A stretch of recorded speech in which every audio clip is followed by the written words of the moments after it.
Viewers, आप सभी मेरा अभिवादन स्वीकार करें। उम्मीद है आपकी पढ़ाई अच्छी चल रही होगी। चलिए आपके सामान्य ज्ञान को आगे बढ़ाते हुए और राजनीति विज्ञान विषय में प्रवेश करते हैं। मेरा आपसे एक प्रश्न है कि नदी पर बने बांधों को आधुनिक मंदिर की संज्ञा किसने दी? आज हम इसी टॉपिक पर बात करेंगे। विद्यार्थियों, मैं कहना चाह रही हूँ पंडित जवाहरलाल नेहरू।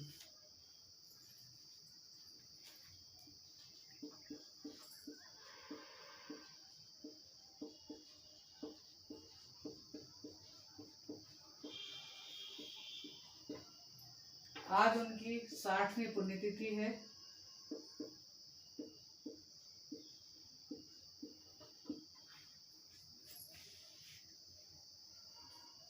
आज हम आज़ादी के अमृत काल में जी रहे हैं। हमने अमृत काल में प्रवेश किया है।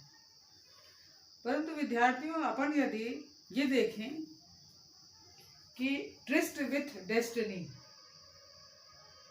जब हमें स्वतंत्रता मिली, स्वतंत्रता मिलने वाली पूर्व संध्या पर भारत के प्रथम प्रधानमंत्री पंडित जवाहरलाल नेहरू द्वारा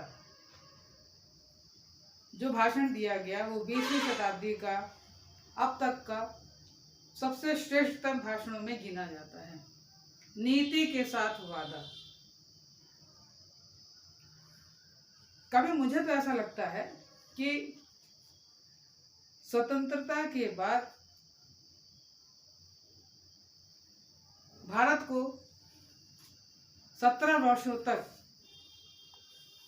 वह अपने जिस सोच के साथ, अपने विजन के साथ भारत को आगे बढ़ा सके, यह एक बहुत बड़ी उपलब्धि थी। विद्यार्थियों, मैं कुछ पॉइंट्स पर बताना चाहूँगी कि उन्होंने जो नीति के साथ वादा पर अपने जो उन्होंने भाषण दिया, उसमें कहा कि मैं अपने वादों को पूरी तरह निभा न सकूं, पर कुछ हद तक तो निभाऊंगा। लंबे समय से दबी आत्मा आज मुक्त हुई है। मानवता की सेवा करने को समर्पित होने की मैं प्रतिज्ञा कर रहे हैं हम सब। भारत पुनः स्वयं को खोज पा रहा है।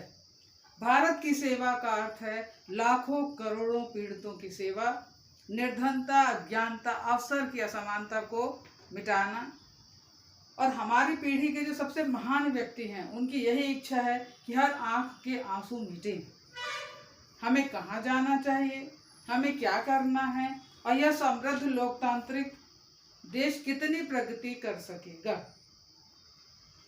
हम एक ऐसी सामाजिक, आर्थिक, राजनीतिक संस्था बना सकेंगे जो प्रत्येक स्त्री पुरुष को गरिमापूर्ण जीवन की परिपूर्णता तक पहुंचाएगा।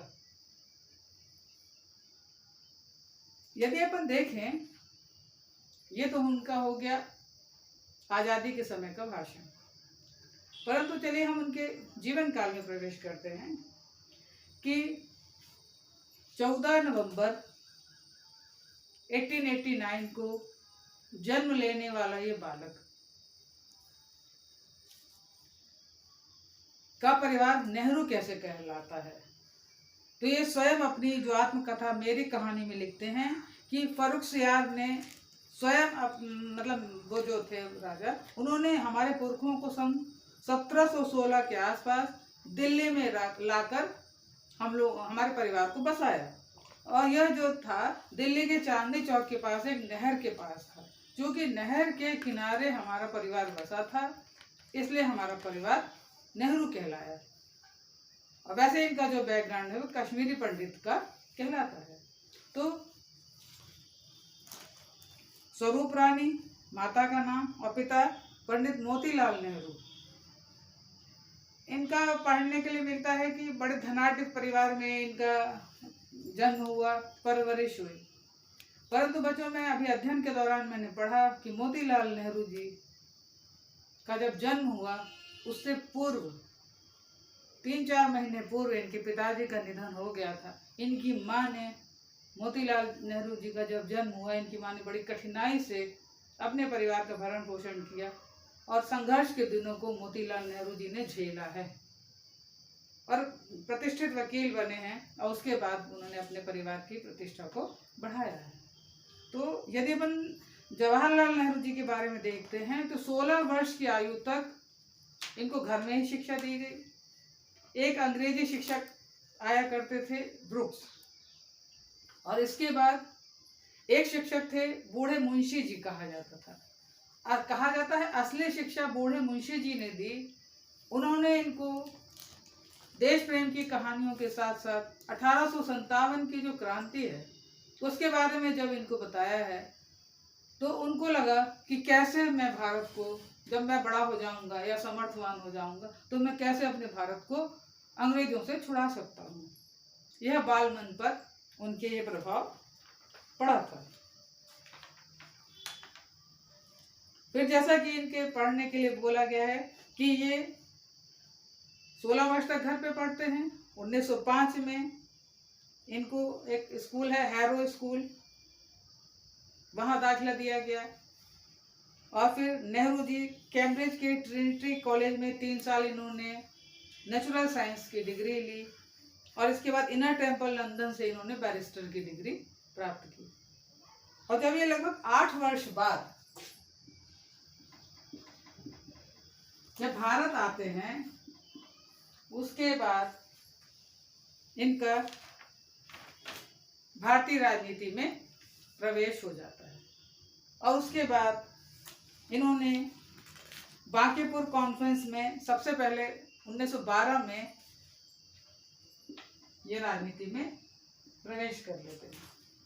1916 में एनी बेसेंट के होम रूल आंदोलन में भी इन्होंने महत्वपूर्ण भूमिका निभाई, और उसके बाद निरंतर यह कार्य में लगे रहे। स्वतंत्रता संग्राम आंदोलन के दौरान, कांग्रेस की मीटिंग के दौरान 1916 में इनकी मुलाकात महात्मा गांधी जी से होती है। यही इनके जीवन का टर्निंग पॉइंट है। और वैसे तो कहा जाता है कि महात्मा गांधी और नेहरू जी में बहुत वैचारिक मतभेद था, लगभग इनकी उम्र में लगभग 30 वर्ष का अंतर था, परंतु मित्रवत व्यवहार था। और 1942 में गांधी जी ने यह घोषणा कर दी थी कि भले ही लोग समझते हैं कि हम लोग में वैचारिक मतभेद है, परंतु मेरा जो राजनीतिक उत्तरदायित्व जिसे मैं समझ रहा हूँ वह जवाहरलाल नेहरू ही होंगे। जवाहरलाल नेहरू जी के द्वारा हर तरह से सहयोग किया गया भारतीय स्वतंत्रता आंदोलन में गांधी जी के साथ, और इनकी 3 तिकड़ी प्रसिद्ध है, महात्मा गांधी, सरदार पटेल, जवाहरलाल नेहरू। इनके ही साथ मिलकर के इन्होंने कार्य किया। और उसके बाद यदि क्योंकि अपन अभी आज़ादी के अमृतकाल की बात कर रहे थे, यदि अंतरिम सरकार की बात करते हैं, जब उसमें उन्हें प्रथम प्रधानमंत्री बनते हैं, उस समय तो डोमिनियन भारत की बात होती है। 1950 में स्वतंत्र भारत की बात होती है। स्वतंत्र भारत के प्रथम प्रधानमंत्री बनने पर इनके द्वारा जो प्रयास किए गए वो बहुत अद्वितीय हैं, क्योंकि उन्होंने जो मेन उनका, यदि उनको कहा जाए आधुनिक भारत के राष्ट्र निर्माता, तो बिल्कुल सही है। क्योंकि जो आज भारत यदि अमृतकाल मना रहा है तो इसका जो बेस है, इसकी जो नींव है, नींव तो रखी प्रथम प्रधानमंत्री ने, और उसको अभिषेक मिलता चला गया, और आज अमृतकाल के रूप में हम मना रहे हैं। तो यदि इसको, इनके जो पिलर देखे जाएं, इनके 7 पिलर्स जो हैं, तो है राष्ट्रीय एकता एवं अखंडता भी है, संसदीय लोकतंत्र, औद्योगिक विकास, उसके अंतर्गत उन्होंने मिश्रित अर्थव्यवस्था को अपनाया, वैज्ञानिक सोच और उसका विकास करना, धर्मनिरपेक्षता, समाजवाद, गुट निरपेक्षता। और यदि अपन ये देखें कि जब शीत युद्ध के दौरान गुट निरपेक्षता के आधार पर सोवियत संघ और पश्चिमी जर्मनी के सहयोग से बोकारो और राउरकेला जो इस्पात संयंत्र बनता है, उसके माध्यम से जो उसकी औद्योगिक क्षमता है तिगुनी हो गई थी। उस समय भारत औद्योगिक उत्पादन में भारत 7वें स्थान पर आ गया था।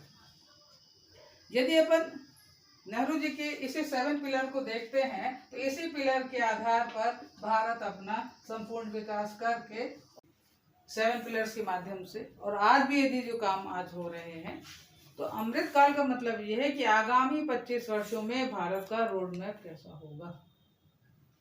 परंतु यदि हम शुरू से यहाँ देखते हैं, भारत का प्रथम पंचवर्षीय योजना की बात कर लें अपन, या पंचायती राज व्यवस्था की बात करें, हिंदू कोड बिल की बात करें, मतलब भारत के सामाजिक, आर्थिक, राजनीतिक विकास के लिए उत्तरोत्तर प्रयास करते ही रहे। प्रधानमंत्री थे परंतु विदेश मंत्रालय भी उनके पास था। विदेश नीति को एक नया आयाम दिया। गुट निरपेक्षता जो 1961 से शुरू हुआ, आज उसमें 120 देश हैं। भारत अपना दिनों दिन नई उत्तरोत्तर विकास किया। लगभग 17 वर्ष के प्रधानमंत्रित्व काल में उन्होंने भारत को एक नई ऊंचाई दी। इसलिए भीखू पटेल उन्हें आधुनिक भारतीय राज्य का संस्थापक कहते हैं। ब्रिटिश प्रधानमंत्री विंस्टन चर्चिल ने तो कहा था, नेहरू को एशिया का प्रथम और गौतम बुद्ध से भी बड़ा प्रकाश उन्होंने कहा है। तो यह भारत के लिए बहुत गौरव की बात है। 27 मई 1964 को उनका निधन होता है। आज उनकी 60वीं पुण्यतिथि है। हम भारतवासी उन्हें श्रद्धा पूर्वक नमन करते हैं। बहुत बहुत धन्यवाद विद्यार्थी।